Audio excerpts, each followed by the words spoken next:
In lesson 1 of this week, we discovered that the building sector in 2018 was responsible for around 31% of the final energy use and for 28% of global energy-related CO2 emissions. In this lecture, we will focus on best practices that should be applied in order to obtain energy efficiency in buildings. In general, buildings consume two types of energy: electricity and thermal energy. In order to reduce the energy consumption of buildings, first, we have to be clear in our minds which are the end uses of the energy itself. Second, where energy losses or inefficiencies might occur. Finally, we can talk about the best approaches that could be applied to improve the energy efficiency in civil buildings. The calculation of the energy balance of a building is the core skill of a designer should master with confidence. First, the designer should be able to identify the different end uses of the energy. They include lighting, appliances, space heating or cooling, ventilation, domestic hot water, and cooking. End uses should be designed in order to theoretically minimize the energy consumption, but it also depends on the behavior of the users. That is why we should raise awareness of final users towards a responsible use of the energy.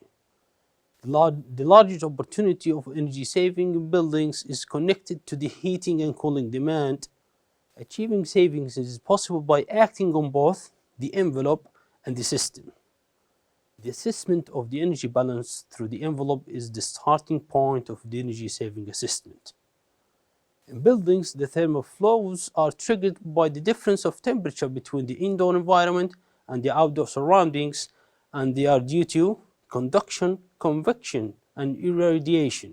Conduction losses depend on the thermal properties of the materials and the geometry of the building. Convection, on the other hand, are due to natural ventilation through operable openings as doors and windows, or might be due to infiltrations through cracks in the envelope. Radiation losses are due to the radiative heat exchange between the reciprocal position of the surfaces of the buildings and the sky. It's also influenced by shading objects and by the optical property of the materials of the external surfaces.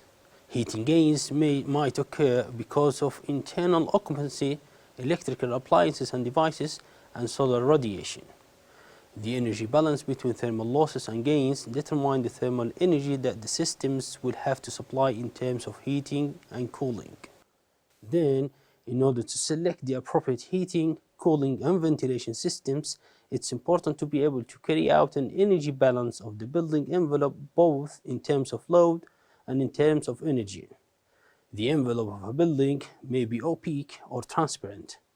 The window-to-wall ratio will influence the energy balance as well as the thermophysical properties of the materials. For what concerns the opaque envelope, the most influencing parameter that has to be considered for thermal insulation is the thermal transmittance, also called the U value.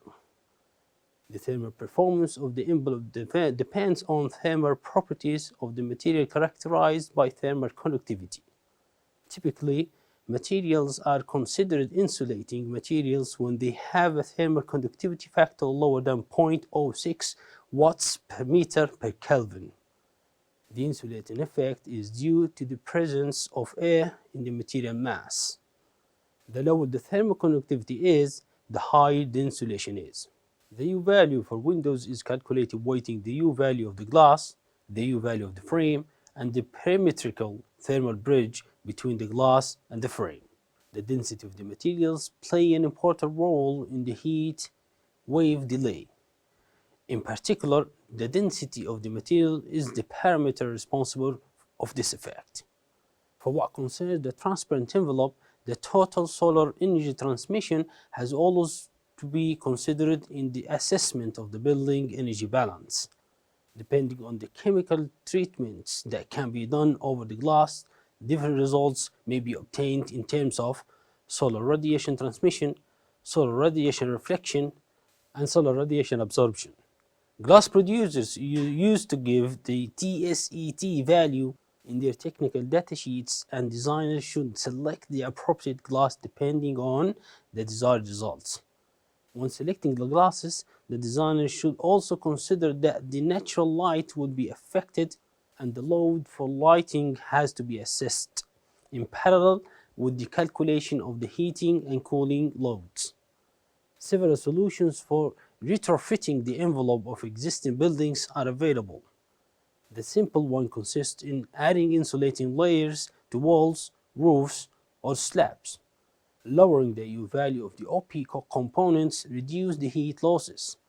The main class of insulation materials are inorganic materials such as rock, wood, and glass wool, organic such as expanded polystyrene and polyethylene, combined materials such as thermal insulation plaster, thermal insulation coating, and lightweight insulation concrete, gas-based insulation materials such as vacuum insulation panels and gas-filled panels, PCMs, which is phase change materials. In existing buildings, thermal energy losses due to conduction or convection might be assessed through the use of infrared camera. This instrument produces an image called thermography that highlights with a scale of colors the different temperatures of the photographed surfaces. With this tool, we can detect thermal bridges or air leakages. Thermal bridges are usually put into evidence through a blue color against a yellow color. For example, a thermal bridge due to a pillar will appear as a blue area over a violet orange yellow area, highlighting that the surface of the pillar is colder than the remaining surface of the wall. Leakages in the envelope are usually created during the building's construction, mostly between two different construction elements. In a thermography, for example, it can appear as a blue stripe against the yellow surface of the window, indicating that in winter, a cold air flow is entering in the house from outside. The blower door test is used to evaluate the air tightness of a building. It consists in the installation of a fan to a door of the building while all other openings are closed. This fan, when activated, creates a positive or a negative pressure inside the building and measures the volume of air that passes through it. With mathematical calculations, it is then possible to evaluate the air changes per hour of the building in standard condition at the atmosphere pressure. During the blower door test, it's also possible to go around the building with an anemometer in order to detect where the leakages are. When leakages are detected, workers can seal them in order to improve the air tightness of the envelope. Minimizing air leakages will improve the energy performance of the building, and significant energy savings can be obtained for cooling or heating the building. Once we have assessed the thermal balance of a building, optimizing the envelope for minimizing the energy loads for heating, cooling, ventilation, and lighting, the designer has to choose the appropriate system that have to be guaranteed the comfort conditions while consuming as less as possible. Heating, ventilating, and air conditioning systems called HVAC have to be selected based on the energy sources available in the location of the buildings. Both HVAC systems and lighting systems are supposed to be selected based on the best technology available on the market. When designing an HVAC system, the designer should consider the losses of each subsystem for emitting the thermal flows into the environment, controlling the system, distributing the thermal flows, storing the thermal flows, generating the thermal flows. As we have already explained, the largest energy savings potential is in heating and cooling demand. For this reason, it's important to act not only on the envelope but also on the systems and in particular on the components for the generation of the thermal flows. A significant amount of systems for space and water heating in buildings globally use inefficient oil and gas boilers or electric resistance technologies that can be replaced by new condensating boilers with an efficiency of around 95%. Other energy efficient technical solutions are the ground source heat pumps.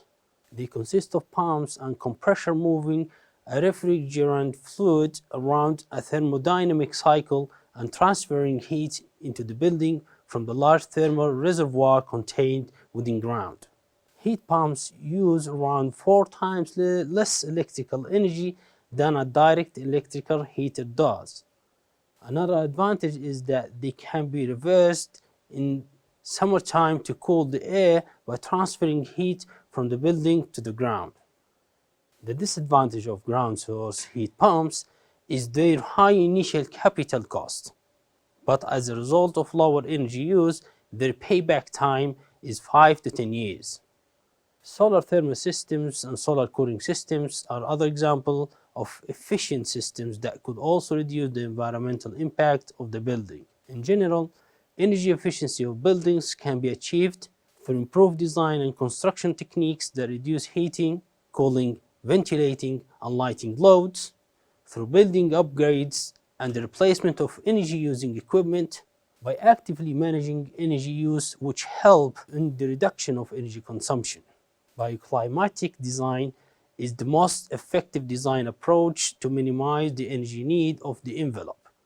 In fact, for assessing the thermal load, it takes into consideration the effect of the shape and orientation of the building, the natural ventilation, solar protections, and passive solar systems.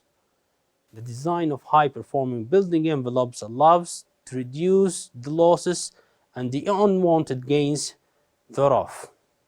An accurate selection of the insulating materials, the selection of high-performing glazing, the attention of air-sealed construction, and the elimination of thermal bridges. High-performance controlled ventilation design can improve the efficiency of the HVAC systems through the optimization of the controls of the mechanical ventilation and the addition of a heat recovery. An example of optimal design approach is represented by the net zero energy buildings. This kind of buildings offer high comfort with low energy demand by implementing efficient technologies based as much as possible on renewables energies. Apart from the various existing definitions, two core concepts extracted by this design approach should always be adopted by a modern designer. The first, minimize the energy load on systems by working on the orientation, the geometry, the shading, and materials of the building. The second, consider the installation of renewable energy systems to meet the reduced energy needs. In conclusion, both for new and existing buildings, it's important to be able to identify the energy flows and losses that occur in our buildings and their systems.